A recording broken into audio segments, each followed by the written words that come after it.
Thank you all, and welcome to the Board of Aldermen meeting. Again, just a number of housekeeping items to start with. If you're not actively speaking, please mute your mic. And this is really important if you're on the phone because there'll be a lot of background noise. And we're going to, again, as we have been, have to start by taking roll call due to the nature by which we're doing this. So I will hand it over to City Clerk Peck to take roll. Alderman Garuso is still trying to get on. Alderwoman Humphrey? Present. Alderwoman Ryan? Present. Alderman Ettore is here. Alderman Talbot is here. Alderwoman Mattis is here. Present. Alderman Gillum is here. Alderman Clifford is here. Here. Alderman DePoy? I don't see Alderman DePoy. And Alderwoman Davis? I don't see Alderman. Oh, she just signed it, I believe. Oh, there's Sharon. Sharon, you're here, right? Thank be to God, finally. Okay. All present and accounted for. Excellent, thank you. All right. For Alderman DePoy. So we are moving on now to minutes from the previous meeting. Move to approve. I'll second. I have a correction. All right, we have a motion to approve, and it's been seconded. Alderwoman Mattis, go ahead. On page 2, middle of the page under micro business emergency loan provision, my motion in the second paragraph was for the RRA to utilize full-time equivalent. I don't think there's any such thing as part-time equivalent, so it just changed that.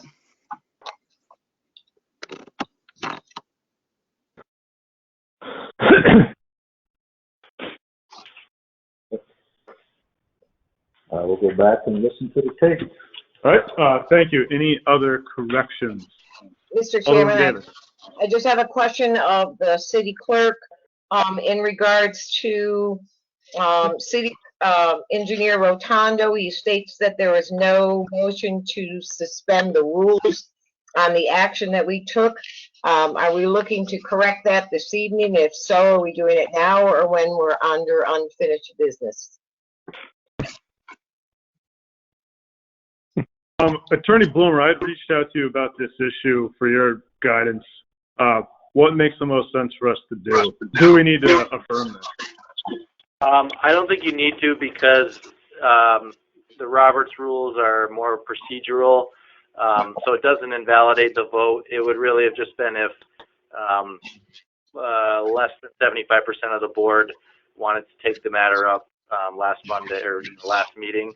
Somebody could have objected and made a point of order that the rules needed to be suspended. But given that nobody objected, it won't have a legal consequence to that not having happened. So I think you could just ignore it and not have the trouble of doing anything.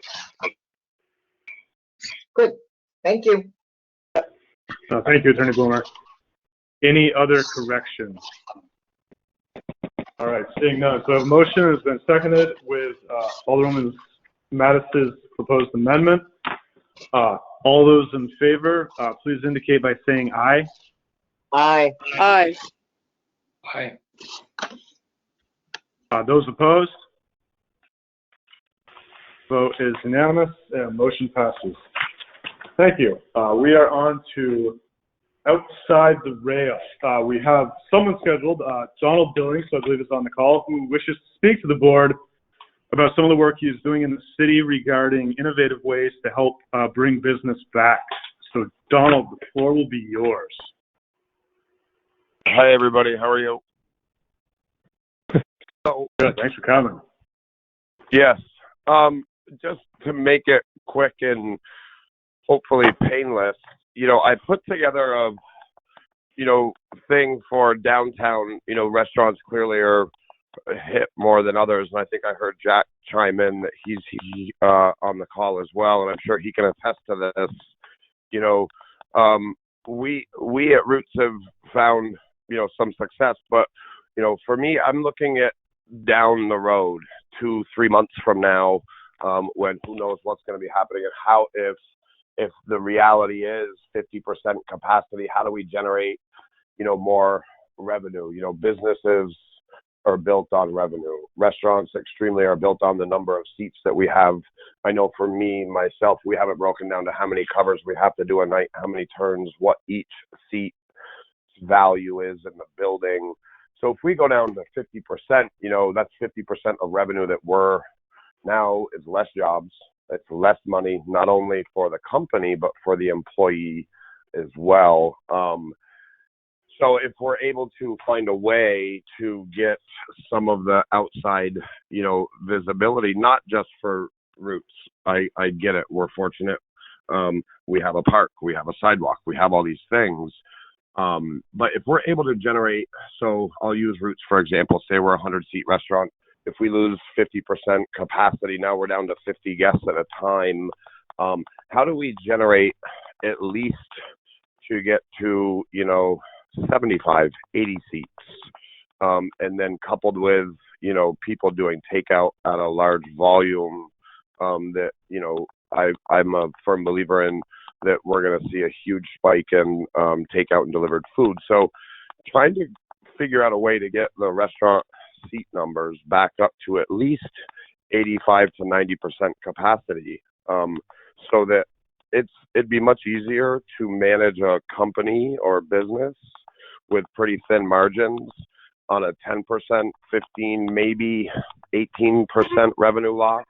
But to break it down to where, we're looking at 50% loss, that's a tough nut to crack. So what I was doing is, I'm sure that Matt showed you all the long, detailed email that I put together, or, notes, but it breaks it down to where every single restaurant, if they were to have a way of 2 parking spots, you could get 16 to 20 people in those 2 parking spots. But then it boils down to safety. And, for me, that's where the Rutland Blooms project comes into play.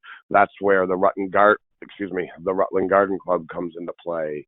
If we're able to secure, I spoke to Jeff at DPW, and he thinks they have some, and we can make phone calls to some companies that produce these, and possibly buy one get one type of thing, to help secure the safety of the people that are dining.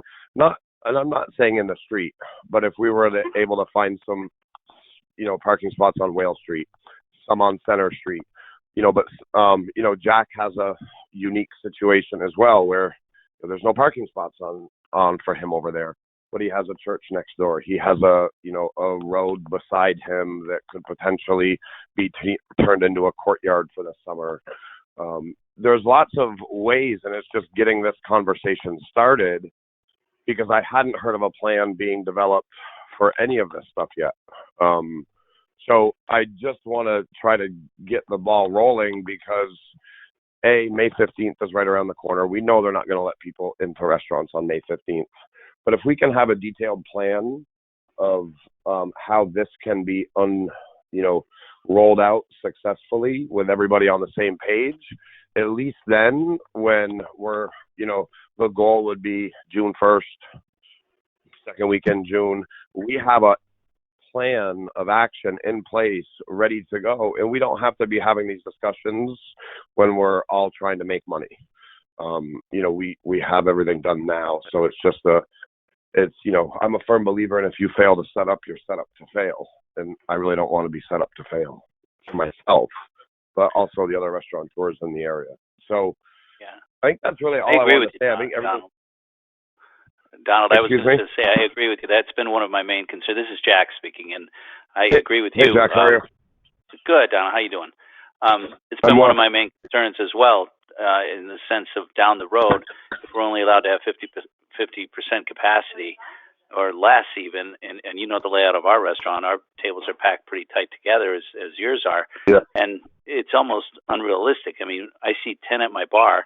That means I'm going to only be able to seat 3 if they have to be 6 feet apart from each other, which in turn, to your point, totally limits the revenue we're able to take in. And I'm glad you brought that up, because it's been a main concern of ours right since we had to shut down and thinking about the limited seating in the future. I agree that that's something that should be talked about with the aldermen, and what kind of regulations could be adjusted so that we can do that. Hey, I'm gonna say one other thing. I've heard people talk about sidewalks and stuff, and I don't mean this in the wrong way, but the reason that I suggested parking spots were, now you're staying within the ADA compliancy of the city. There's a lot, we have people, and I know very well firsthand after last summer, very well the ADA rules and people needing to access the sidewalks, so they can't go on the sidewalks. They have to go in the street. There has to be a way in the street to make this viable and successful. I've also taken the liberty to speak with the state of Vermont and the DLC and the Board of Health and everybody is on board with it. There would need to be a couple things set in place where people that don't have outside consumption, if the city could, and I'm Jack, I'm going to speak kind of for you, because I don't believe you have an outside consumption permit, but if the city clerk or the city clerk's assistant could, for the people that don't have outside consumption, just send a mass email out to the restaurants that says, hey, look, we as a city want to help. This is how we can help. We can help in these ways. Here's a link to our outside consumption, permit. Then I know for me, Mike Davidson at the DLC is going to look for these and kind of speedline them, which I'm sure they're doing for most towns in the city.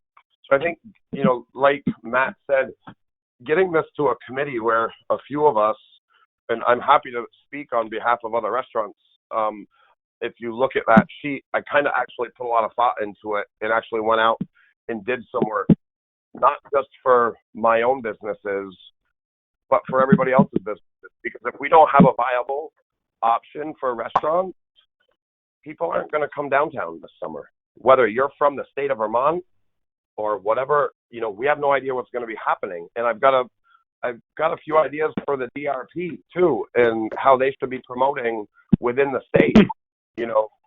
They're half of their budget gone for the summer for all the outside activities. I'd be happy to talk about all these initiatives, but I don't want to tie up everybody's time tonight at the BOA meeting. Thank you, Donald. No, there's a few questions. I think, from board members. Alderwoman Davis, I saw you had a question. No, this is Tim Garuso. I'd like you to set me the right number. You've been using my email now, and this is crazy. I need to do it on the phone. And I'd like you to start over. I have no idea what's going on. I've been sitting in the chair since 2007. That's all I All need. right, Alderman Russo. Alderman Caruso, I'm sorry that you had trouble getting in. I'm not going to be able to start over, but we're discussing outside the rail right now. Alderwoman Davis has the floor. We had some issues on too, but it's 18 minutes after 7, and I don't even know what's going on because nobody sent. Alderman Caruso, we're outside the rail now. Right now, I'm going to ask that you relinquish the floor to Alderwoman Davis. Alderwoman Davis. Yeah, Donald, thank you. I had an opportunity to have a conversation with a couple of folks about this, and I think we all agree. I think the one thing I don't want you to do is get hung up in the committee process, because I don't think there's a need to. I think there's a need for the board to be informed and a need for the board to take action, but I think the issue starts in City Hall.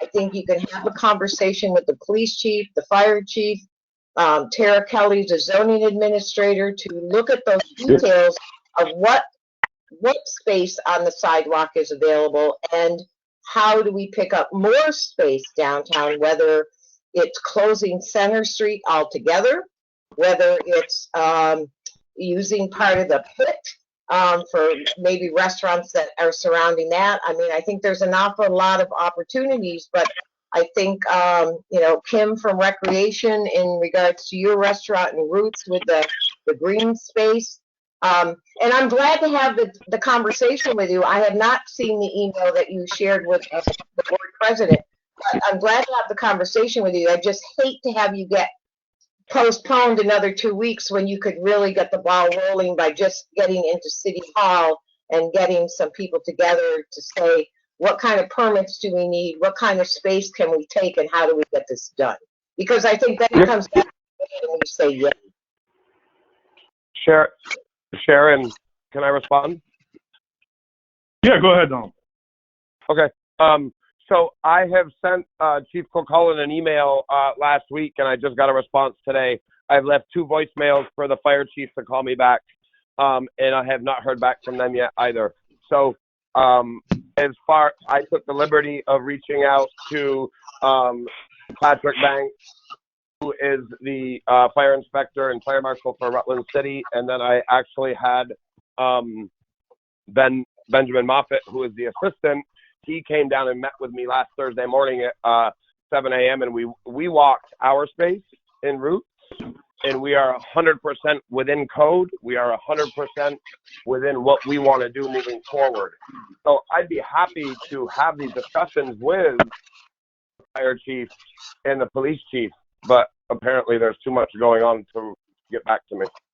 Okay, well, I will tell you, and then I'll relinquish the floor to others who have questions. I will tell you, I put out, and I CC'd, I think, Alderman Whitcomb, on Monday, a pretty much detail of what I knew at the time that I was requesting, and I CC'd all the department heads that would be involved. So we're glad to help you get going. I just, either way, I just don't want you to spin your wheels and have to come back here again in 2 weeks when you could get things moving. Well, thank you, Sharon. I appreciate it. Alderman Attari. Thank you. First, Donald, thank you. I think, you've always been forward-looking, and I think this is another example, and I really appreciate you bringing this to us.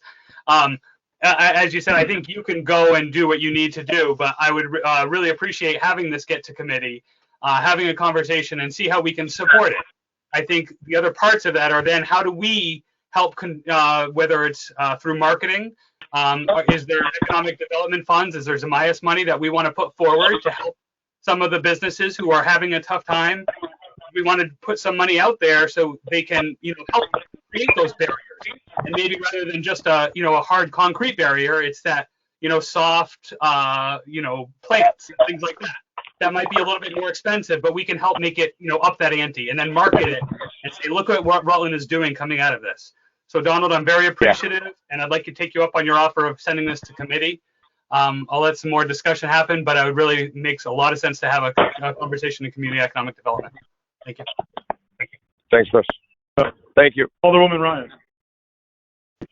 Thanks, Matt. So I agree with Alderman Ettore. I think that regardless, this is going to need to come to committee because, this is a holistic process and everyone needs to be on the same page. It gives an opportunity for other restaurant owners to be at the forefront and participate in this. Obviously, it needs to go through the department heads at City Hall, and I think Donald's done most of that work. But we're trying to make an equitable solution for everybody to be able to expand capacity and revenue. So I'd like to make a motion to move it to the Community and Economic Development Committee. Second. We have a motion, it's been seconded. Is there any more debate or question around this? Alderman Gillum, I believe I see your hand.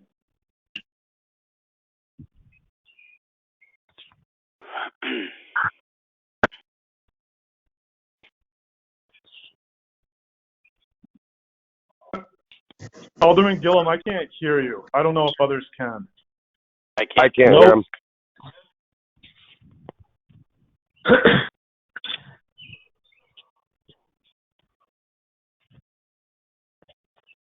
No. Is your laptop audio off on the program? Can you tell? I just told him that I can't hear him.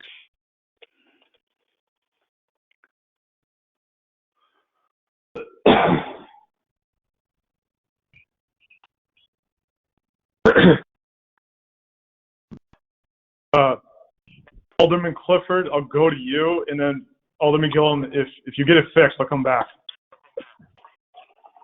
Thank you, Mr. Chairman. Yeah, I'm just concerned about the time frame. I mean, I see the benefit to putting in committee, but again, if we want to get this thing rolling, if we committee, we have a meeting, we got to come back in 2 weeks, and just wondering if that's actually enough time to get these things resolved. Thank you. Mr. Chairman, The only way you're going to know is to find out in the meeting. Yeah, Donald, were you going to respond to Alderman Clifford? Yeah, I had an idea, and I don't know if this could be voted on or not, but the major hangup would be with City Hall pushing through people that don't have. This is not for Donald or for Roots or for the bakery. My plans for my businesses are in place, ready to go. I've checked with all the department heads. I've checked with everything. I'm speaking of restaurants in the downtown as a whole more than anything.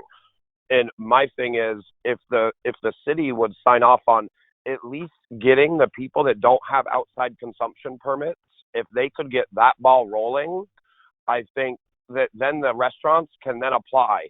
Because it has to go through the state level as well. It can't just be the city saying, "Yep, you can serve alcohol outside," or "Yep, you can do this." It has to go to the state level, which is where it should be speed line. But that would be the major hang-up. And as far as I'm going to agree. I agree with both sides. I agree with Sharon saying, "Let's get the ball rolling," and I agree with Chris and Lisa saying, let's get it to committee and have a big discussion. My concern is not for myself and my establishment, but more so with other people being able to survive and being able to take care of their community and their staff. So for me, if they could at least get those applications in their hands sooner rather than later, that'll speedline it. I have a ton of marketing ideas that the DRP could be using too, and that's where I believe it should go to committee, because I think the DRP can use some of their money that they're not going to be spending this year to do a whole promotion for downtown Rutland with the restaurants and merchants buying into it. And I've got it laid out. It's pretty good. So if we could have a committee meeting sooner rather than later, I think you'd see that this could go really quicker if the right person is driving the train. Does that make sense? Appreciate that. I'm not saying I'm the train driver, but. Thank you. Donald, Alderman Donald, Caruso, I believe you're trying to ask a question. Just ask who this is and who they represent. Here. What's your name, sir? Who are you? What do you represent? I hear you want to do something with the permits. Alderman Caruso, it's Donald Billings, the owner of Roots. He's been presenting an outline of ways in which to help his business and potentially other businesses open up as they begin to ease restrictions in Vermont. And he's in favor of a committee meeting? He has through this suggested committee meeting, but also to the point that Alderwoman Davis had made, that there's probably value in people drafting a plan and bringing it directly to City Hall and working with the correct people. So, President Wickham, I'm sorry, if I could barge in for 1 second. This is the mayor, been listening intently here. Maybe one way we could move on with this issue is, I agree with Alderman Ettore that there should be a committee meeting and, to have a discussion with all the particulars. Tomorrow morning, I'm having a department head meeting. There's no reason why this can't be brought up at that time. I think there's a number of the department heads that are on this call right now, so they're going to be aware of this, and we can at least initiate the discussion. I don't remember, Donald, you reaching out to me directly about this particular issue. I did know that you were thinking about doing something, but I didn't know in particular what it was. But I'm happy to try to move the ball forward. That way, it's going on two tracks. It's going on the track of inside city administration, and it's going on the track of the aldermen. And I would strongly suggest, since we do have a downtown organization, that the Downtown Rutland Partnership be a player in this, because that's what their job is. So I'm happy to facilitate what Donald's trying to do and help out the other restaurants. We all know the fix they're in. I'm happy to do that. Thank you, Mayor Allaire. So we have a Thank you, Mayor. motion that has been seconded. Do we have further? Yes, we do. Alderwoman Humphrey. Thanks, Matt. So yeah, I just wanted to get us back to the motion on the table. So I think we do need to take this to committee, even if no formal action for the board comes out of it. I think it's just an opportunity to get all the parties together to have a conversation about it and talk about what's already being done. And after this department head meeting with the mayor tomorrow, to bring it back kind of to the table and continue that conversation. Then after this vote to send to committee, I think as a board, just a request, we either Henry or maybe Brennan Duffy of RA to send a communication out to restaurant owners along with that link to the application that Donald's talking about. And Donald, I appreciate you being proactive and bringing these ideas to us. Thank you. Thank you. Thank you, Alderman Humphrey. All right, so we have a motion. It's been seconded to send this to Community and Economic Development Committee. I'll ask that all those who are in favor, please indicate by saying aye. Aye. Aye. Those opposed? Excellent. Motion passes. Thank you very much, Donald, for coming and talking to us. Alderwoman Ryan is the chair of Community and Economic Development. She will definitely reach out to you as soon as the date is set. Okay. Thank you very much. We're good? We're all set. All right. Thank you for your time. I appreciate everything. I'll talk to Lisa. I'll talk to you soon. Yep, I'll get a hold of you, Donald. Thanks. All right. Bye. Jack, Bye. good Take luck. care, Donald. Yep. Thanks. You too. Bye. Do we have anyone else from outside the rail to address the board? All right. Hearing nothing, we are on to communications from the mayor. Mayor Allaire. So thank you. You've got a full agenda in front of you, and we're already 25 of 8, so I'll try to make this relatively brief. There's a couple of issues I wanted to touch on. Again, as you probably know, we continue. Can you hear me? Again, we continue to operate City Hall with a reduced workforce. Hoping the word will come soon that we can open up fully. Your Emergency Operations Center continues to be open. We meet telephonically 2 or 3 times a week and usually get full participation from all the department heads and emergency personnel here in the city. We are fully prepared should circumstances take a turn for the worse, which we certainly hope they won't. And by all signs, they are not going to. Internally, we are meeting and pushing forward on a number of different fronts. We have begun discussions internally preparing for the fire negotiations. We have met with the DPW union and talked with the DPW department and commissioner to plan work for paving and sidewalks, both general fund and bond work for the upcoming season and beyond. And I believe you'll hear more about that later regarding use of, in particular regarding use of outside contractors. Finally, we are looking at, and this is the most important thing I wanted to touch on tonight, the financials. Both current, going now until the end of fiscal year 20, and more importantly, fiscal year 21. Friday of next week is tax collection day. We are not exactly sure what to expect. The collections seem to be coming in relatively stable up to this point. I think the proof will be in the pudding at the end of next week, and we'll know better then. In case you hadn't heard, the legislature passed a bill on Friday. I'm not sure if the governor has signed it yet, but it does give, finally, local authorities some latitude over, and this would be over and above our charter, moving dates and doing things with penalties and interest, etc., for property taxes. Mary and I have spoken to each other a couple of different times in the last day or so. We have some thoughts on this. Perhaps there's a way to give property taxpayers a little bit of relief. moving ahead, no matter what the time period is. I think the time period Mary and I talked about was 10 days to forgive any late property taxpayer penalties and interest. I think Mary will talk a little bit more about that in her report later on. But I have talked with a couple of the aldermen, and I know that there is interest in doing this. I know there's a lot of pain out there, and if it's something that we can do, if indeed that bill has passed, I think we should, and I think that's something that the board should consider. August collections will come very quickly, of course. One other thing, I guess, and I did talk about the FY21 budget and the fact that I am having a department head meeting tomorrow morning, and that is going to be our focus of discussion. We're going to be looking at the FY21 budget as passed.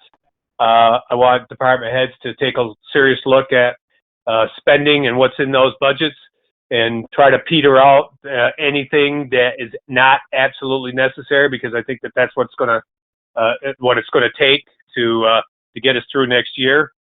A lot of that is relatively smaller money, I'm afraid, but if you go through the whole budget, it could add up.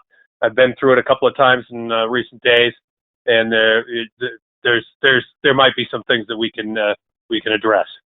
One last thing, the big money, as most of you know, especially those of you who have been around for any length of time, 68% of the budget is payroll related. There's a big number in that budget for pension contribution. There is a fairly healthy unassigned fund balance, and we've got some money in there for paving. So there are some things that I'm not advocating right at this point, but they are issues that we have to be aware of, and hopefully we don't. It doesn't have to come to that, but we have to be willing to at least take a look at it and see what can be done. So I guess I will leave it at that. Thank you, Mayor Allaire. Any questions for the mayor? All right, I am seeing and hearing none. Thank you again. Yep. So we are moving on to additions and deletions to the agenda. We have a couple. Chris Sartori submitted a finance report that I believe was emailed approximately 5:30. Would entertain a motion to add that to reports of standing committees. So moved. Second. We have a motion that's been seconded. All those in favor of adding this to the agenda, please indicate by saying aye. Aye. Aye. Aye. Those opposed? Motion carries.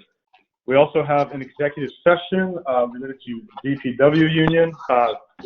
Matt Bloomer, I believe, sent us all an email at approximately 6:30 p.m.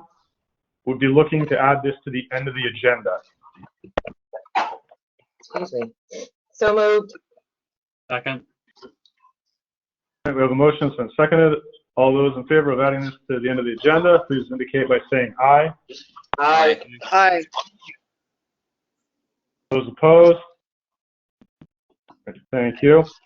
And then I would like to propose moving up RA Director Brennan Duffy, the micro business emergency loan provision request, to the first report and letter from department heads. We have a number of people on the call that represent those businesses. I'd like to be able to let them get out of here.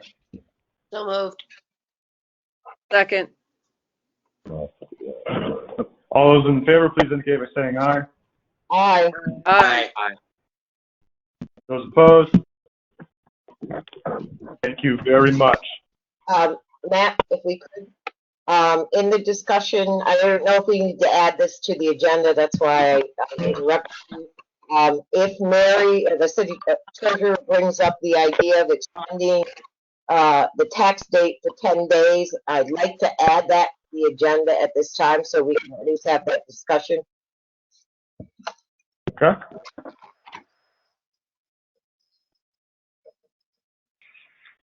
Second. All right, so there's an motion out there to add to the agenda to the discussion of potential tax abatement, and that has been seconded. that would likely make the most sense, I believe, to add under new business.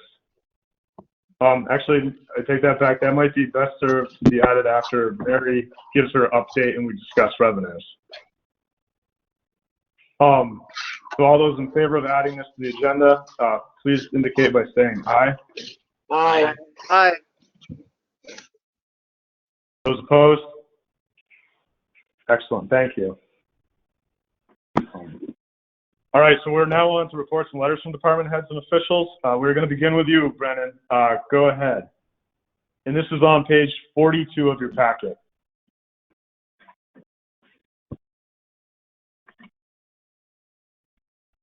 Hi, guys. Everybody hear me okay? Yeah. Yep. Can hear you. Okay, great. So you had received a memo in the packet there. The RRA was able to review applicants for round 2.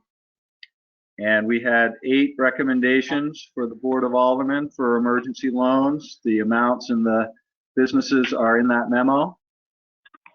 So again, I don't know how you would like to pursue this, either do approval en masse or individually, and I can certainly provide any detail or information if anyone has it. I think there's a lot of the applicants on the phone with us currently that might wish to speak to if there are questions. Mr. Chairman, I move to suspend the rules. Second. There's a motion to suspend the rules and it's been seconded. All those in favor of suspending the rules, please indicate by saying aye. Aye. Aye.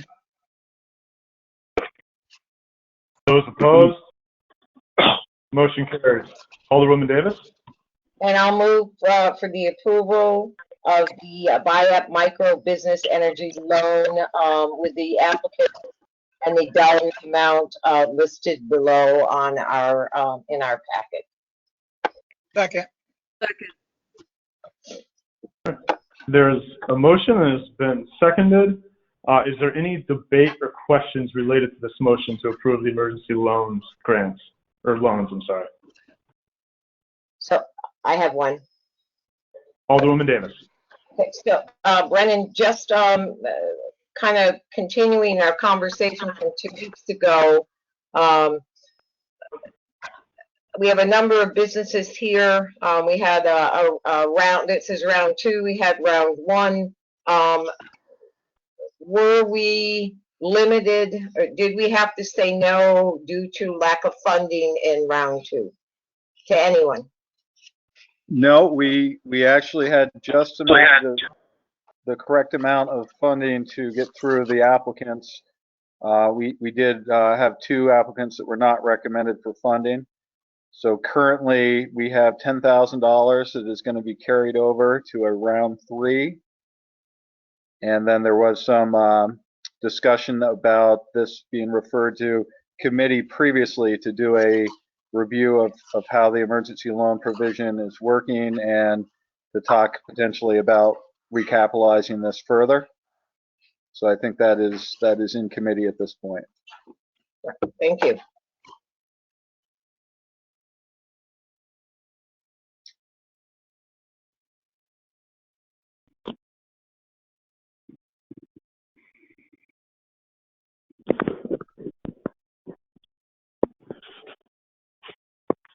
I think you're muted, Matt.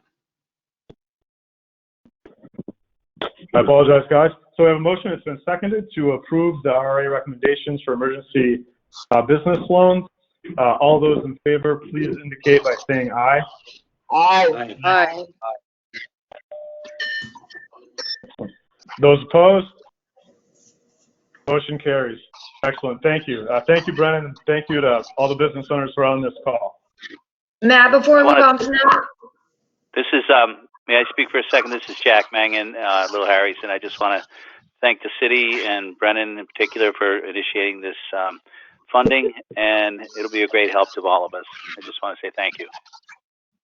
Yes, and this is Uncle Dave from WEXP, and y'all know how much we love the city and support it. Anything y'all ever need from us, especially getting the word out, Mayor O'Leary, about different items, you're always welcome on our station. Great. Thank you. Thank you very much. Thank you. Appreciate it.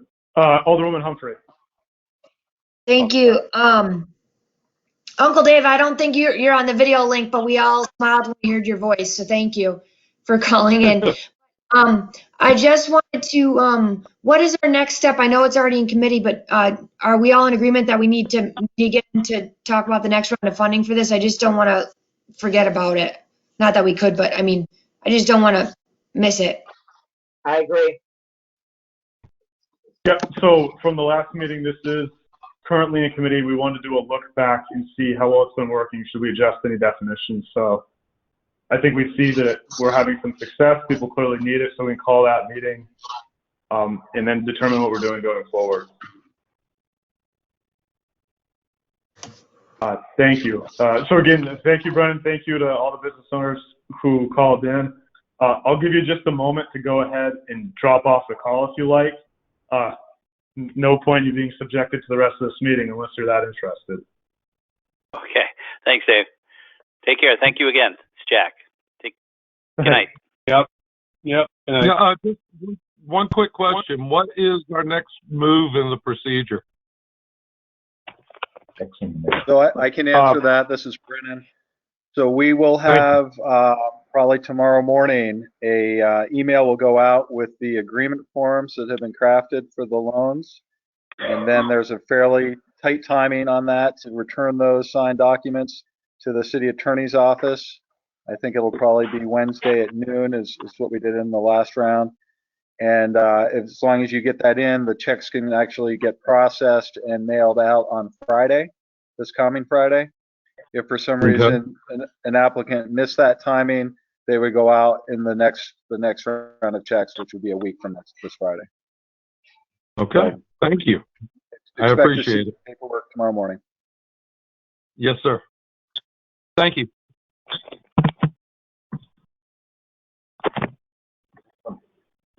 Thank you. Any other questions for Brennan before we move on? Are we all set? Yes. Excellent. Thank you, everyone. So moving on, we have Fire Chief Lovett, education reimbursement request. This is pages 1 through 3 of your packet. Yes. Everybody can hear us okay? Yep, can hear you. All right. I'm here tonight to ask you for your consideration on a reimbursement of a tuition. Myself and Chief Mangan witnessed a conversation between Chief Larson and Lieutenant Regula about encouraging him to go on to college and a reimbursement of tuition. Make a long story short, Lieutenant Regula has attended 2 semesters, and I thought that things had been progressing until I found the paperwork in the office. Talking to Lieutenant Regula, found out that it wasn't in process, so he's been working with Attorney Bloomer to come to a resolution that you see in front of you. The reimbursement would entail $1,741. I do have that money in my training and professional development fund, and I'm asking the board to approve this so we can execute this and pay the deal that had been struck with the chief. I'll move to suspend the rules. Second. All right, we have a motion to suspend the rules, and it has been seconded. All those in favor, please indicate by saying aye. Aye. Aye. Those opposed, motion carries. And I'll move for the approval of the reimbursement, educational reimbursement agreement with City Firefighter Charles Regula, the City of Rutland, with the money to come from the training and professional development line of the fire budget in an amount not to exceed $1,741. Second. All right, we have a motion. It's been seconded. Alderwoman Mattis. I just have a question. Obviously, I support this fully. But is there any requirement of getting a certain grade or passing or anything, or is education professional development funds just given regardless of performance in the class? I'm just curious. Attorney Bloomer, do you want to address that? Yes, the way the contract is written, it's really, I think, just a passing grade. You have to attain the credits, but there isn't a minimum grade letter. I think when we last brought it up with Lieutenant Elwert, the idea, he knew that he was going to be pursuing, I think, 2 years worth of school, and he had kind of laid out the 51 credits that he needed, and the talk at that time was he was granted 2 years worth of his schedule, and the board wanted to kind of see how he was doing. So I guess one of the ideas would have been if he was getting all D's, then maybe they wouldn't have approved the next round that he needed. But there isn't. I guess the short answer is in the last agreement and in this agreement, there is no minimum letter grade. Okay, thank you. And Attorney Bloomer, I believe you have a question as well. Yeah, sorry, I dropped off just for a few minutes while Chief Lovett was talking. Chief Lovett, does that figure cover both fiscal year 20 and fiscal year 21? Because the agreement is set up to cover, let me see, 12 credits in fiscal year 20 and 18 credits in fiscal year 21. So I would just want to have Alderwoman Davis amend her motion if that's what everybody's understanding is that this is approving a 50% reimbursement for 12 credits in this fiscal year and 18 credits in the next. So, Mr. Chairman, if I may, I'll amend my motion to reflect the 12 credits in fiscal year 2020 and 18 credits in 2021. Yep.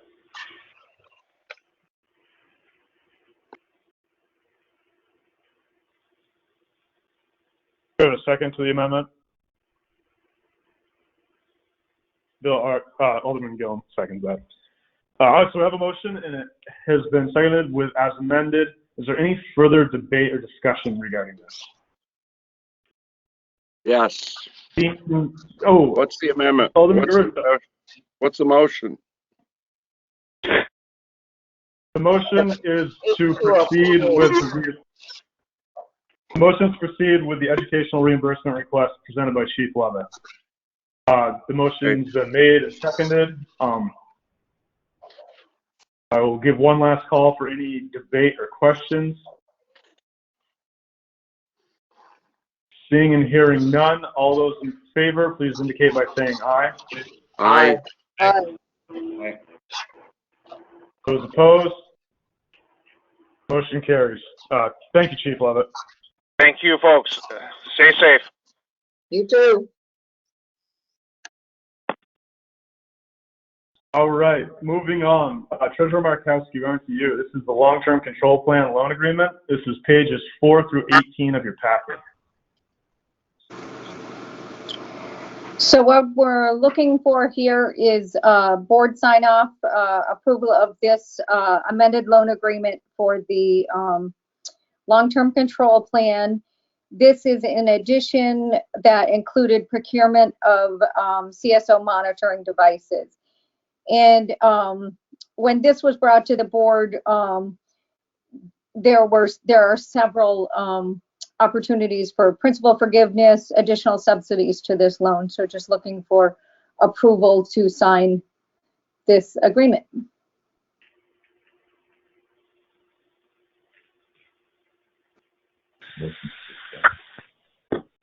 I'll entertain a motion to suspend the rules.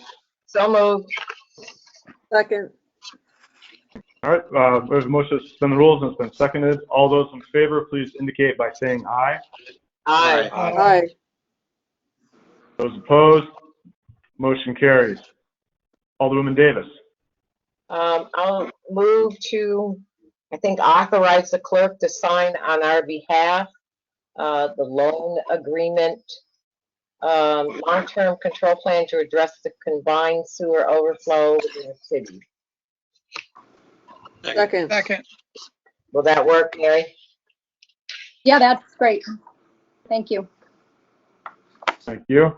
So we have a motion that has been seconded, authorizing the clerk to sign the long-term control plan loan agreement. Is there any discussion or debate around the issue? Seeing and hearing none. All those in favor, please indicate by saying aye. Aye. Aye. Those opposed? No. All right, because the vote is not unanimous, we have to take a roll call vote. So I will ask the clerk to do that now.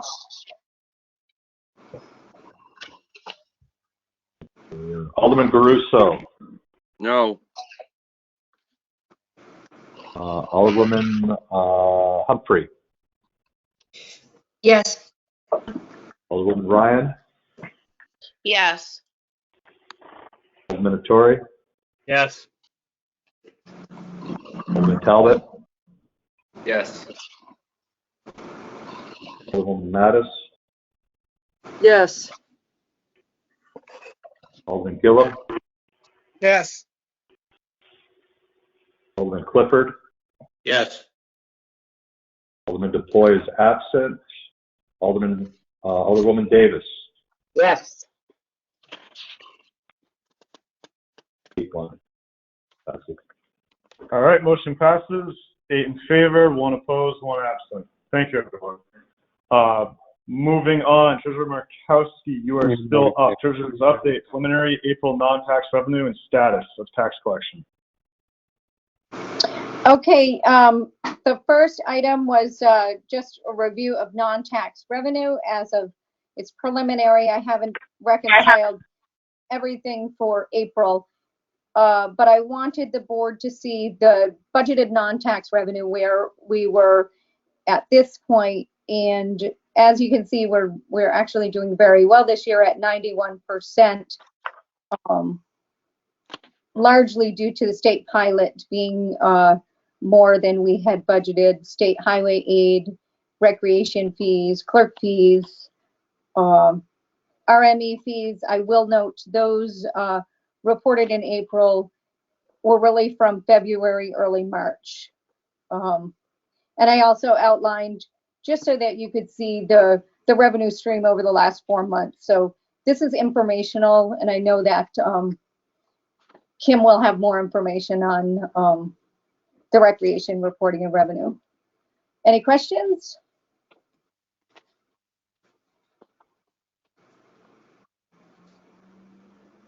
Do we have any questions for Treasurer Markowski? No. All right, so hearing and seeing none. We're moving on to the Parks and Rec Superintendent, Kim Peters. You have an update, Rutland Recreation and Parks. No, I have, I'm sorry. I did have more, Matt. I just finished with I'm sorry. contact revenue. And then I wanted to update. Okay, I want to update the board on the status of our collection right now. Water and sewer was due on May 1st, and I'm happy to report that we have collected 72% of that bill. And as you recall, we moved the penalty and interest. So as we're collecting, there's no late penalty and interest on those payments right now. But we were feeling like we were having a strong collection on that, and I was pleasantly surprised with 30 more days of collection for water and sewer. Taxes, we have collected 34%. That's consistent with prior year collections. We typically collect almost 60% the last 2 weeks in the collection period for taxes. So as the mayor reported, we don't really know what it's going to look like until we get to that due date. The state had passed, well, they haven't passed, but came out with a preliminary ruling allowing the boards to maybe offer a grace period, move dates. So I would recommend a 10-day grace period for penalty and fees on this collection. So I'll move to suspend the rules. Second. Motion to suspend the rules, and it has been seconded. Alderwoman, I'm sorry. All those in favor, please indicate by saying aye. Aye. Aye. Those opposed? Motion carries. Alderwoman Davis. So, and Mary, help me, I just want to make sure I do this for your, I'll move, I'm not, the purposes isn't to change the tax due date. That would still remain May 15th. So it would be, they would have an additional grace period of 10 days from May 15th to not incur penalties and interest, and I so move. Second. Now that's correct, Mary? And I think that that would be, and I would ask the city attorney, I'm not sure that this is a final ruling by the state. Yeah, we haven't gotten confirmation that it's been either, I guess, the website indicates that it's been passed by the House. It was originally a Senate bill, and then the governor needs to sign as well. So we don't have confirmation that it's been signed into law, but I think we could, yeah, you could make the motion contingent upon it. Senate Bill 344 becoming law, if you wanted to add that to. And Mary, do you want penalty, interest, and fees? Penalty and collector fee. It's Okay. 13%, so it's significant. So. Okay. So I would, Mr. Chair, if I may, I will add that language per the city attorney for the bill number and making sure that the collector's fees are included per the request of the city treasurer. Second. Thank you. And perfect. Thank you. So we have a motion and it's been seconded. Is there any discussion or debate around this? I just want to say thank you to Mary and the mayor. We've been having this conversation for a little while. I'm sure that folks have been reached out to as well as I have, with folks who are good, solid taxpayers in this city, but are having a tough time due to the circumstances we're in. Many have been furloughed from their long-time positions, having difficulty receiving their unemployment benefits, not wanting to be in arrears with property taxes, but needing a little breathing room. So I've had quite a few conversations with Mary and the city attorney and the mayor, and I just want to appreciate all the efforts and thank the legislature for coming up with this bill and allowing us to have some room in the charter. Thank you, Alderwoman Davis. Is there any other discussion? Alderman Garusa. Yeah, if I could just ask the treasurer, do we have any like contingency plans set up if things do go really bad? And I think you got wonderful numbers here, whatever, in the 90 percentile, whatever. Do you have any contingency plans if things go south about cutting expenses? That's why we have a department head meeting in the morning to start really scouring the current budget and next year's budget. I've also had conversations with our banking institution on if we are having a cash flow issue. And I've also reached out to the city auditor for guidance on if we fall very short, how do we account for those, and going forward, looking ahead at the tax rate for next year. All right. Thank you very much. Thank you, Mr. Chairman. Jesus. Any further questions or debate? Hearing and seeing none. All those in favor, please indicate by saying aye. Aye. Aye. Those opposed? Motion carries. Thank you, Treasurer Markowski. Thank you. Moving on. Up next, we have Kim Peters, Department of Parks and Rec, with an update. And this is pages 19 to 26 of your packet. Hi. So I wanted just to give some updates on where we're at.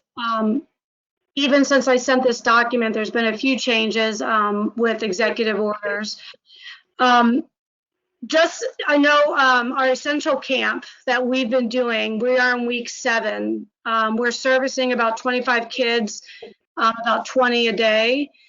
And the way that that works financially is the school department is covering the cost. So as we're paying out our seasonal staff just a little bit above minimum wage, the school district then pays us weekly, and they've been on, I send them a weekly invoice, and then they in turn pay that invoice. I will say that with this essential camp that we're running within the Vermont area, where there's 2 doing this, Rutland and Sherborne. They have about 9 kids. So we are definitely ahead of the curve as far as how we're going to prepare for summer. And I wouldn't call it camp anymore. We're looking more toward caring for kids of a childcare situation. I was involved, I was asked to join Ted from the Vermont Agency of Commerce. Yesterday, he invited me to a meeting to begin making suggestions to the governor for how childcare is going to work for the summer. So I've been in meetings throughout these last 2 days, making suggestions on what that looks like for camps and childcare. One of the concerns, from the agencies is, with the guidelines that are currently out there, how will camps, towns, municipalities be able to provide care in a safe way? So with the guidelines and procedures that we have put in place for the last 6 weeks, I have about a 10-page document on how we plan to move forward. I'm working directly also with the school district, helping them plan for their tapestry programs.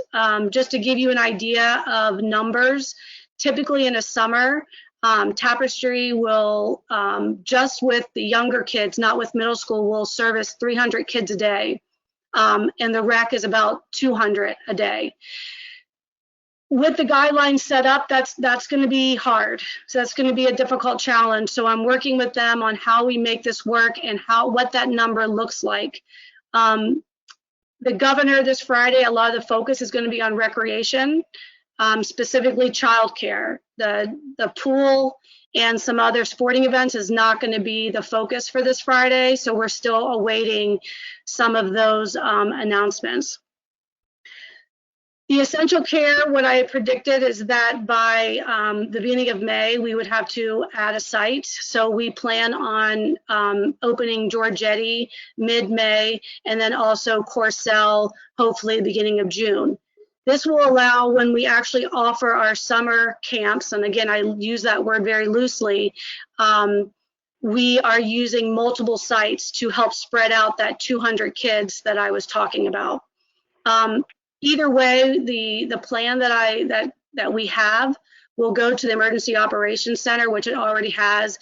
And then what I've asked for from the Agency of Commerce is, who do you want the camp directors to send their plans to? There really isn't a process set up currently. So with that being said, too, on Tuesdays, we've been meeting with all of the Vermont directors. There's like 30 of us that have been meeting for the last 5 weeks.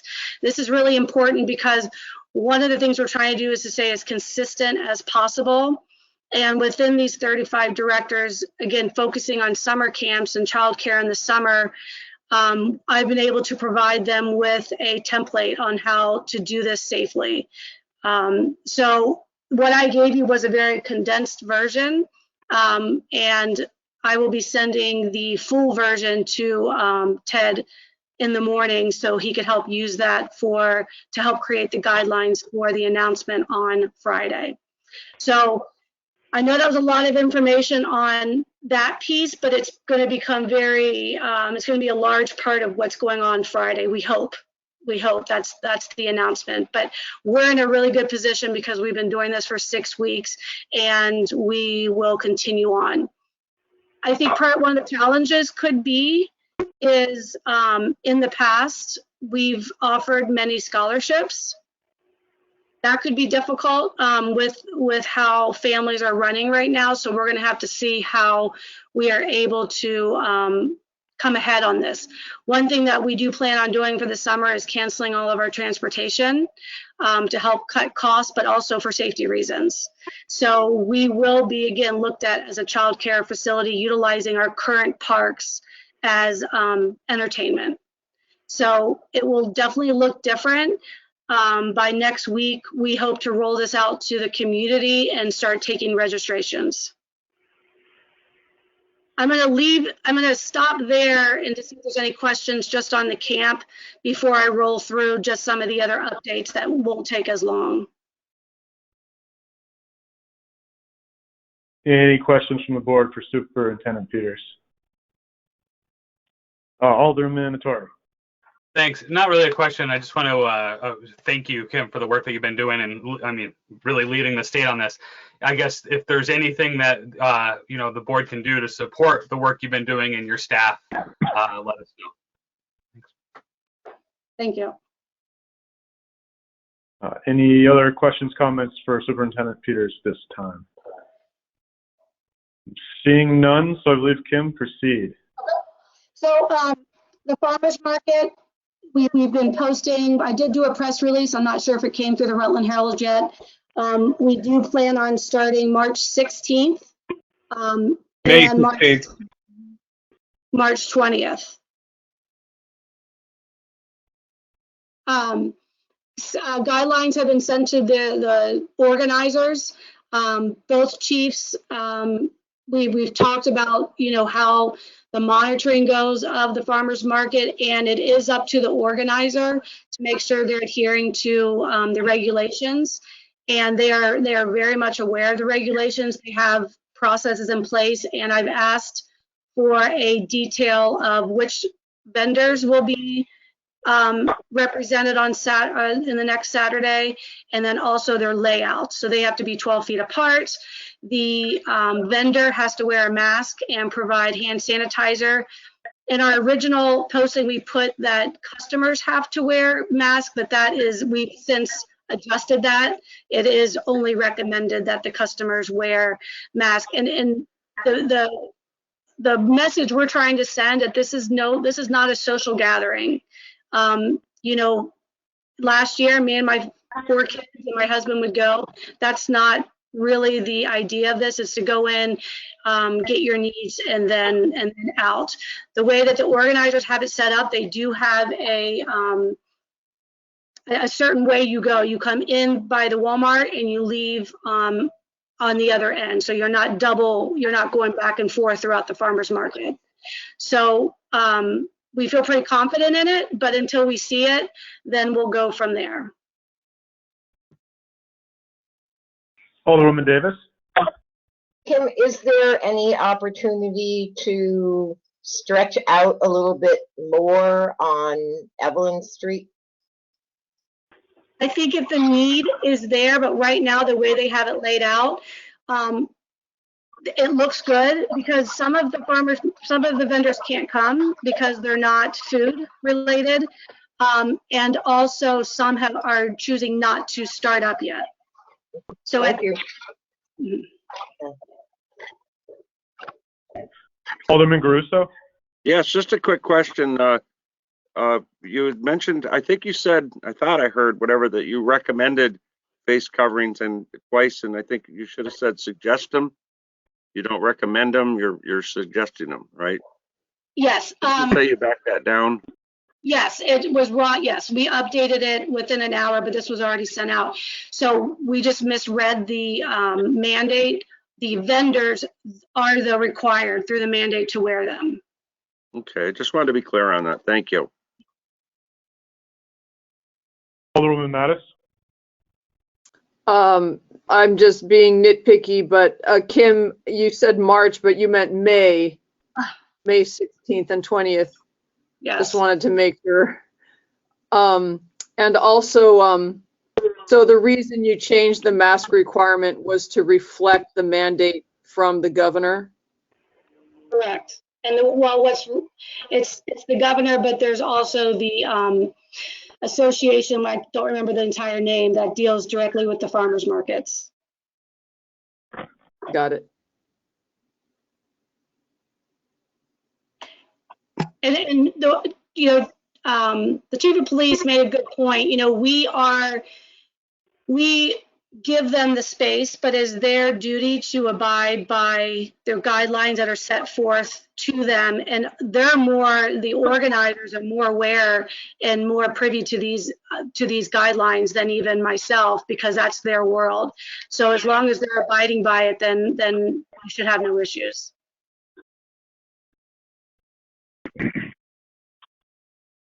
Any other questions, comments for any other questions, comments for Superintendent Peters? I am hearing, Alderman Gillum. What happens if you have a violator in the farmer's market? Are we the police or they are? So that's a great question. And the farmer's market is putting volunteers out there. If we were to get a complaint, it would go to the PD, and then the PD would have to approach the organizers. It wouldn't happen probably right away. It would, throughout the week it would happen. That would be the process. Thank you. Any other questions, comments?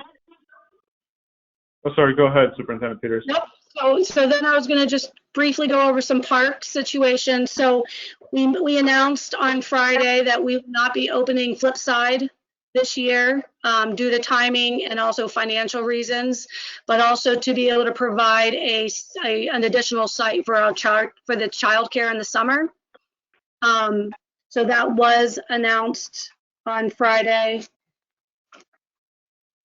As far as the pool goes, we are waiting for guidance. The CDC has released some information stating that COVID cannot stay alive within a well-maintained pool, which ours is. However, what is going to dictate our pool situation is what the social distancing and the number of people allowed in an area. So if it starts with 50, I'm still not sure if that's a realistic number for us to open. My understanding is that is not going to be a topic for this Friday, but I would imagine next Friday or in the coming weeks, the governor will start to make statements on swimming pools. And I would imagine I will be involved in that with my certifications with pools and American Red Cross. So not much to update. Our turnover time is about a week or less, which is good because we have a new pool where some of the pools are in a much different situation. They have 10 to 20, up to a month sometimes to get a pool ready for operation. So we have a little bit of time on that.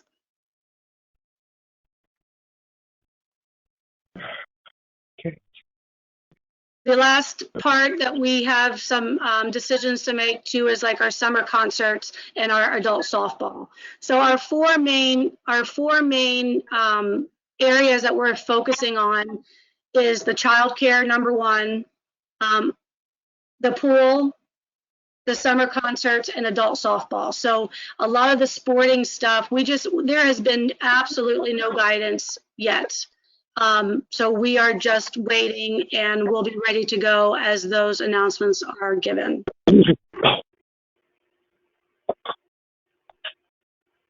Thank you. Any questions or comments for Superintendent Peters? Alderman Attore. Thanks.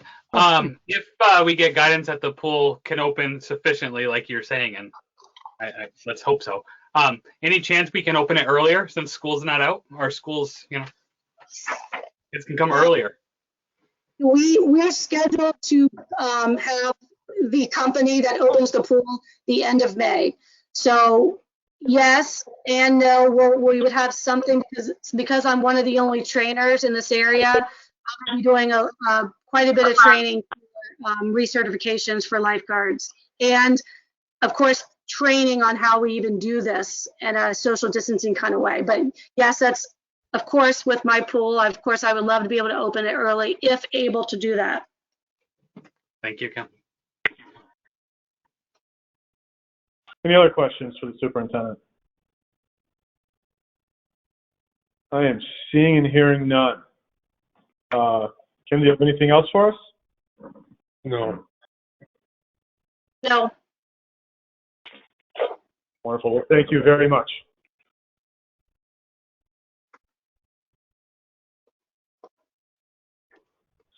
With that, we are on the city engineer Rotondo. Recommendation to approve water allocation.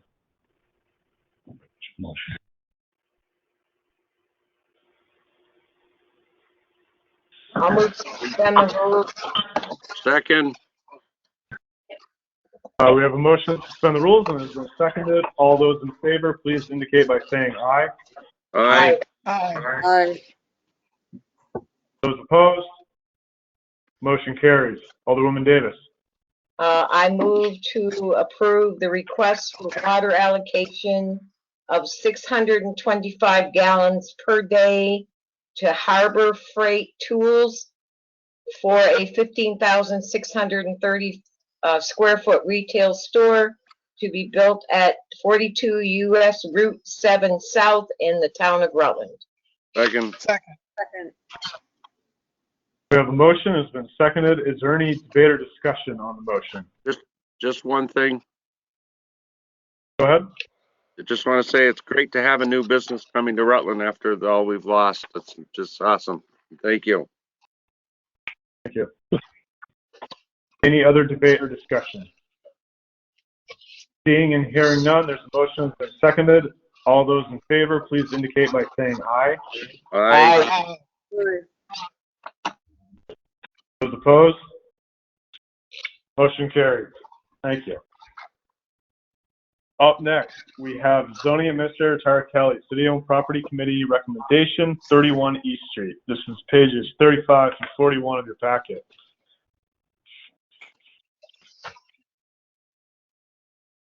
Tara, are you on the call with us? I don't believe Tara is on the call. She's out of town. She had a death in the family. So she's not on the call. Okay. Mike McCullen, are you on the call? I believe you wanted to speak to this. Yes. Yeah, I am. I sent in a letter on April 23rd and then sent a waiver. I don't know if you've received those. Yes. Yep. Alderman Attari. I thought I was on mute. Move to suspend the rules and take the issue up tonight. Second. All right, we have a motion to suspend and it's been seconded. All those in favor of suspending the rules, please indicate by saying aye. Aye. Aye. Those opposed? Motion carries. Alderman Attari. Actually, I think Alderwoman Mattis probably has this better than I do, and then I don't know if the attorney has given us new language that we needed to get on. But Rebecca, did you have it better than I did? Oh, I was just gonna move to authorize the mayor to sign. Quick deed. Second. The attorney on, because I thought there was some different language, something he needed us to add to say specifically. Yes, if you could also move to direct the zoning administrator and the building inspector to sign the waiver of restriction covenant. So moved. Second. Actually, it's two more. All right. Mr. Chairman, just a point of order. I think we have two motions on the floor. Yeah, thank you, Alderman Davis. So yes, we do have two motions. We have Alderwoman Mattis's, which we'll have to take up first, unless you wish to amend your motion. I'll amend my motion to reflect the attorney's language. Second. All right, so we have a motion, it has been seconded with an amendment to include Attorney Bloomer's language. Is there any discussion or debate on the issue? Seeing and hearing none. All those in favor of the motion as amended, please indicate by saying aye. Aye. Aye. Those opposed? Motion carries. Thank you.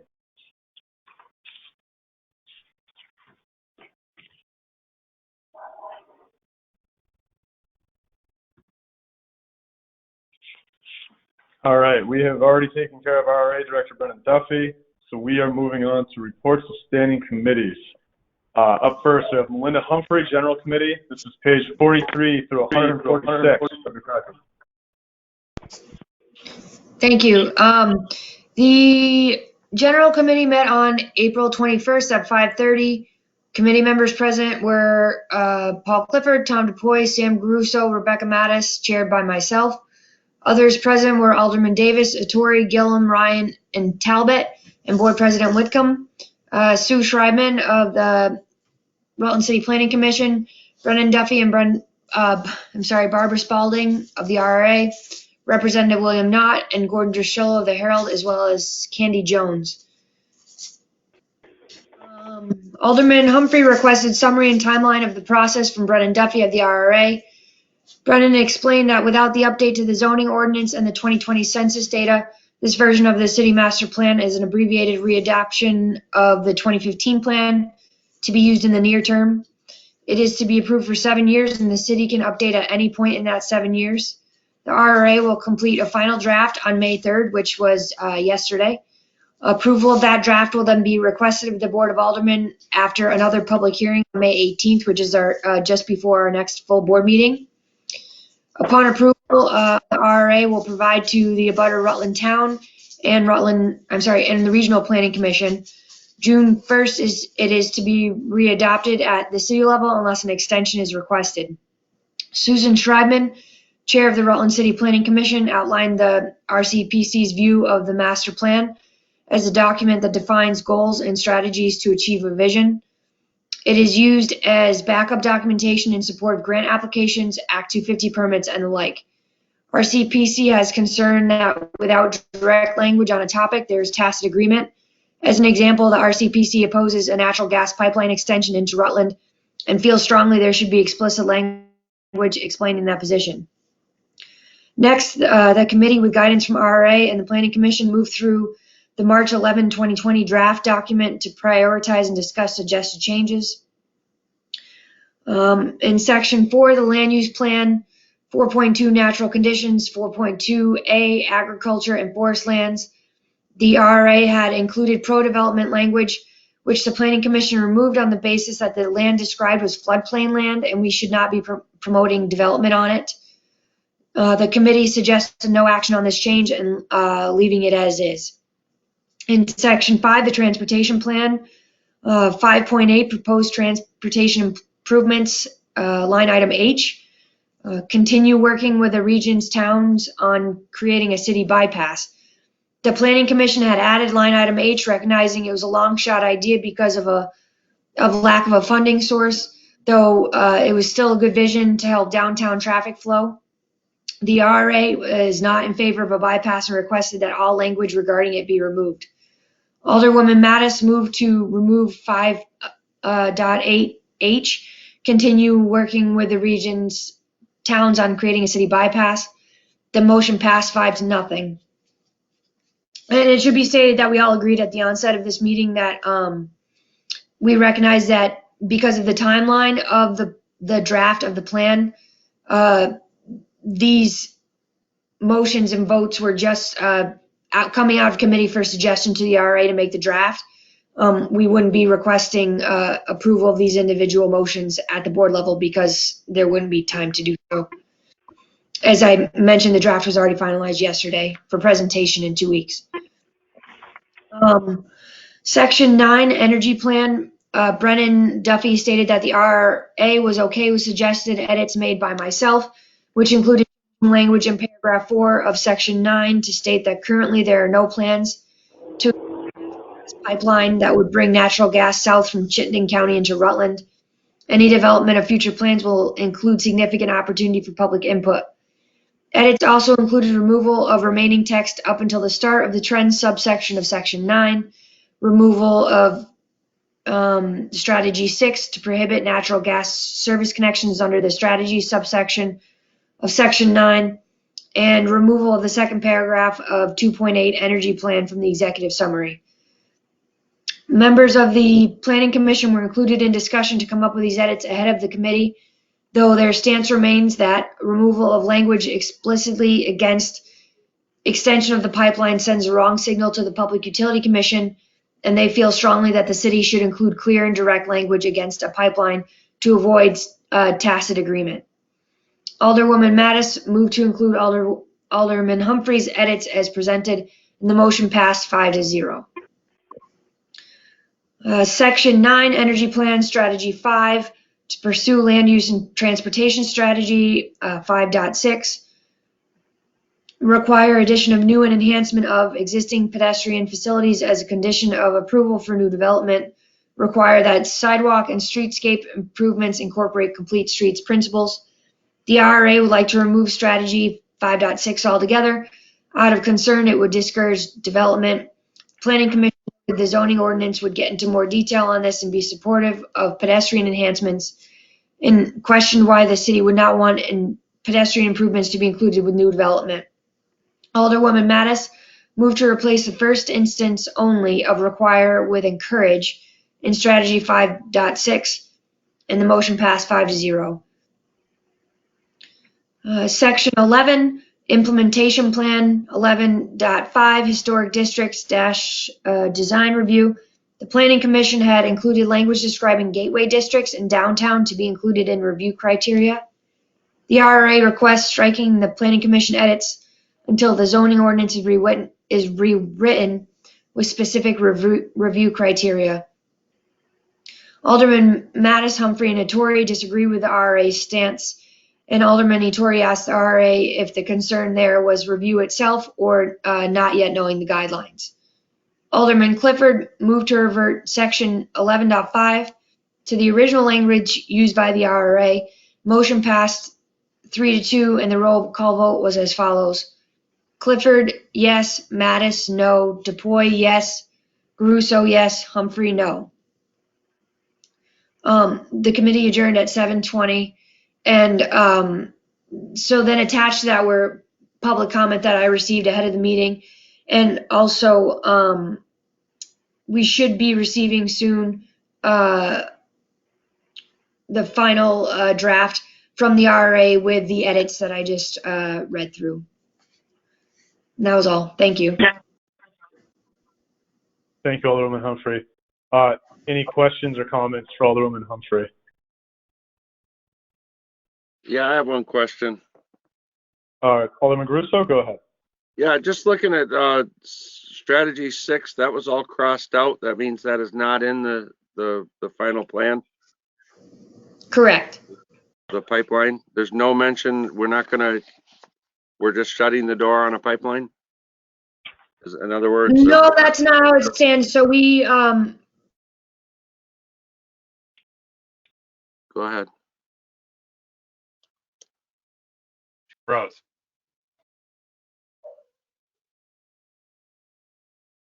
I believe Alderwoman Humphrey is frozen right now. Frozen. I'm not.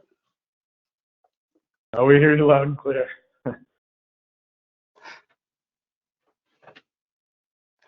I can. Alderman Hattori, do you have a comment? Yeah, I could help Alderman Grosso here because I was part of the conversations with a number of people. Because there was so much contentiousness around the pipeline, the Planning Commission had put a whole bunch of language of getting rid of the pipeline at all.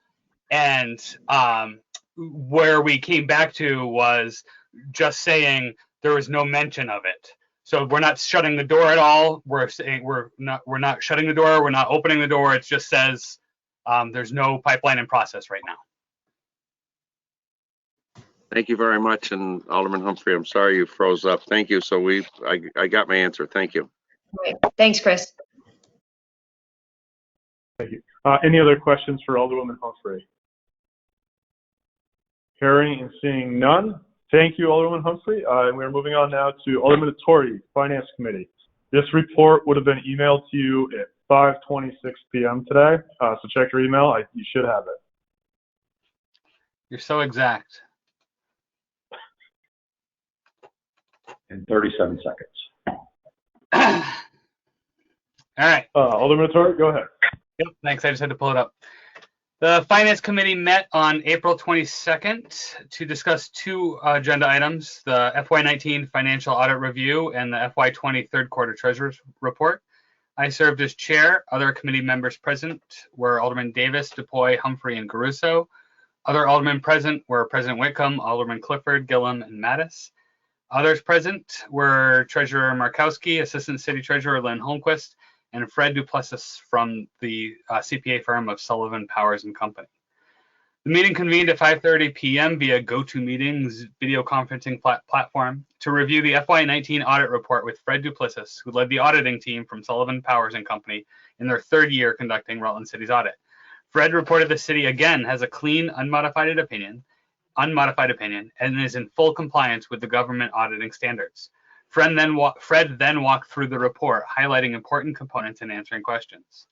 In Exhibit A, Fred pointed out the $20 million deficit in net position because of the underfunded pension liability and other post-employment benefits, OPEB. On Exhibit E, he pointed out the unassigned fund balance ended the year at $1.8 million, which was under our 10% goal, and it will be an important part of our cash flow needs as we navigate the impacts of COVID-19. On Exhibit F, Fred noted the deficits in some of the enterprise funds that are also due to our long-term pension liability. Following these, the footnotes in the audit detail the financial operations of the city, including information about our long-term liabilities. Other important sections Fred wanted to bring to our attention, pages 53 and 62, is the comparison of the different discount rates for the pension and OPEB liabilities. As an example, just a 1% decrease in the discount rate raises our pension liability from $19.7 million to $27.7 million. This will be relevant on Wednesday's meeting for pension too. On pages 67 and 68 is a comparison of actuals to budget for revenues and expenditures. On pages 94 through 97 is the summary of findings and material weaknesses identified by the auditor, and also is included the management's response to those findings. The findings are generally accounting changes and developing new, stronger controls that this auditing firm believes are of value. There's no action from the board required for any of these changes, although the board may need to approve policies related to any updated uniform guidance policies. The next item on the agenda was the Treasurer's third quarter report. The Treasurer noted she is concerned about the impact of COVID-19 on both non-tax revenue and tax and water sewer receipts and is watching cash flow carefully. Mary noted the pooled cash accounts as well as the revenues that are slightly down at the end of March. Also, because of the volatility in the market, she's repositioned the money in more secure investments. She also noted she was reviewing the bond request to try to determine how to be the most responsible with our borrowing in the near term. If we don't need all $7 million, then we won't go and borrow it right away. The Treasurer reviewed the departmental revenues and expenses and noted where they were off expectations and the reasons for the differences. The Treasurer will continue to watch non-tax revenues and will bring additional information to the board.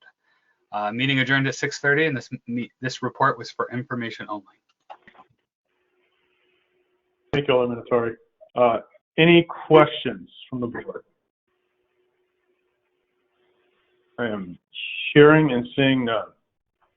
Thank you. We will move on. Reports of select committees. We have none. Reports of representatives. We have none. Petitions, letters, miscellaneous communication. We have none. Board of Control Commissioners. We have nothing. Is there any unfinished business to come before the board? Alderman Garuso.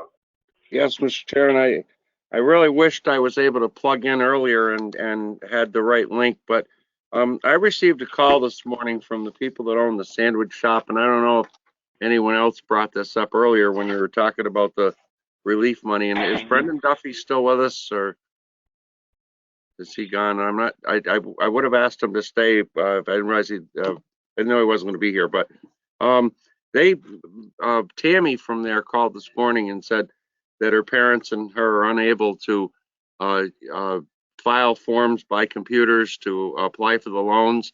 I know they're a 30-plus year business in downtown Rutland, and they wanted to get in for the loans, but they said they contacted the RRA, and the RRA told them you can only apply for a loan by computer, and she felt kind of slighted.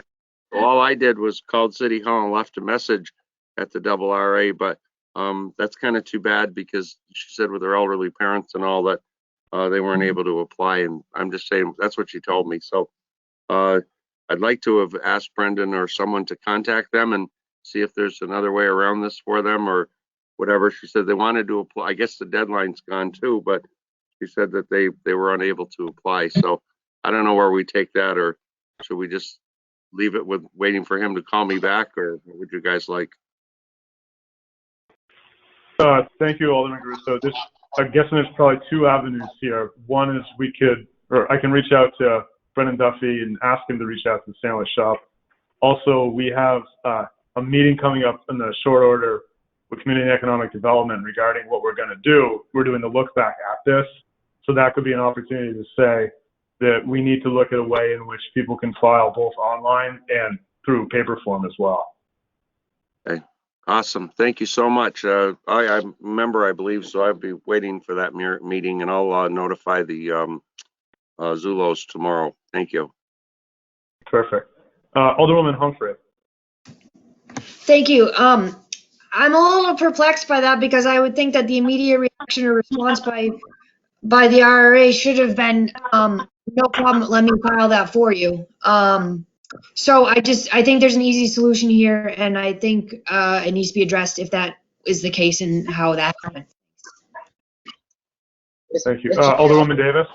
I agree as well. I think if it's not through the RRA, then where is the downtown partnership helping folks that need to be doing this as well? So I think a phone call to either or both should resolve. We have a round 3.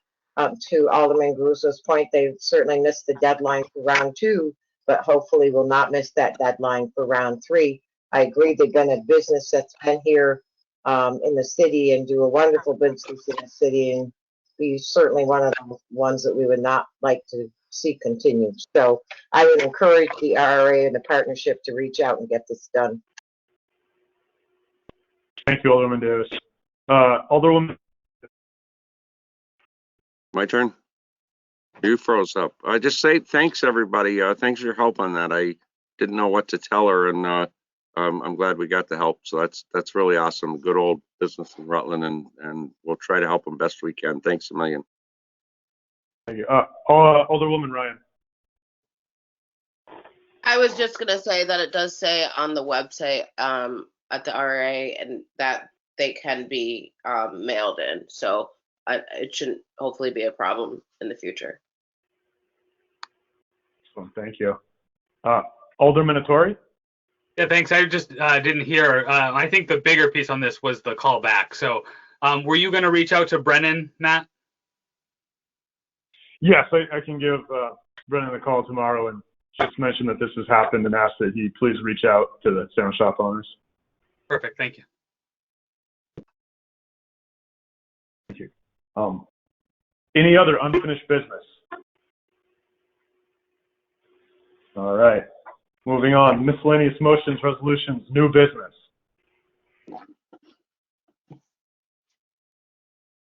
Hearing and seeing none. Alderwoman Davis. I'll move to adjourn. Executive session. We have an executive session still. Oh, rats. That's for sure. I appreciate the effort. Yeah, I know. I looked at the clock. I thought we were going to make it. So with that, Attorney Bloomer, we have an executive session. Do you have language for us around that? Yes.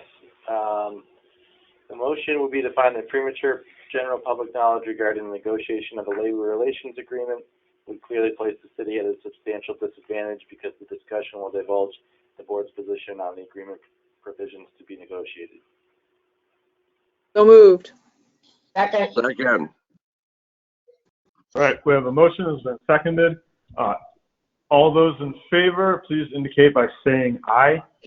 Aye. Aye. Those opposed? Motion carries. And then, motion to enter into executive session with the inclusion of the mayor, commissioner of public works, city engineer, treasurer, and city attorney to discuss the labor relations agreement as allowed under Title I, Section 313A1. So moved. Second. Second. We have a motion, it's been seconded. All those in favor, please indicate by saying aye. Aye. Aye. Those opposed? Motion carries.